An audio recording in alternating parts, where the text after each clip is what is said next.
বেশি কথা না বলে চলো শ্রাদ্ধ অনুষ্ঠানে যাওয়া যাক। So hey guys, get ready with me. আমি তোমাদের কুইন। সো গাইস, আজকে যাবো আমি এক শ্রাদ্ধ অনুষ্ঠানে। আবার রিলে দেবীর একটা দাদু মারা গেছে গাইস। সো দেখো ফার্স্ট একটা সায়া পরে নিচ্ছে, ব্লাউজ পরে নিচ্ছে, দেখো সুন্দর শাড়িটা পরেছে, যেহেতু কুচিটা করতে পারে তারপর কত কষ্ট করে কুচিটা করে নিচ্ছে। দেন একটু মেকআপ না করলে হয় বলো? তো ফাউন্ডেশন ব্লেন্ড করে নিচ্ছে, দেন একটু ব্লাশটা করতে হবে, লিপস্টিক দিয়ে একটু ব্লাশ করছে লাল লাল করে গাইস। দেন আইলাইনার মাস্কারা, এগুলো তো খুব ইম্পর্টেন্ট গাইস, এগুলো না করলে কি হয়? সো দেখো আইলাইনার মাস্কারা করে নিচ্ছি। সো আমাকে কত কিউট লাগছে গাইস, পুরো কুইন। সো লিপস্টিক না করলে কি হবে গাইস? সো দেখো লিপস্টিক পরে নিচ্ছে, টানতে না কত কিউট লাগছে আমাকে গাইস, পুরো কুইন।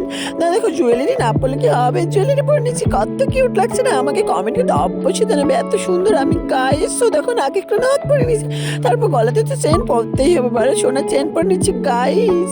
সো কত কিউট লাগছে আমাকে। এদিকে আমার বোন দেখো তাজা ফুল লাগিয়ে দিচ্ছে আমার খোপাতে, আমি সুন্দরী এমনি আরো সুন্দর করে দিচ্ছি গাইস। সো চুড়ি তো পরতেই হবে, দেখো চুড়ি পরে নিচ্ছে হাতে। সো পারফিউম তো খুব ইম্পর্টেন্ট, যেহেতু শ্রাদ্ধ অনুষ্ঠানে যাচ্ছি গাইস। পারফিউম লেগেছে। সো আমাকে কেমন লাগছে অবশ্যই কমেন্টে জানাবে। Tata, bye bye, subscribe.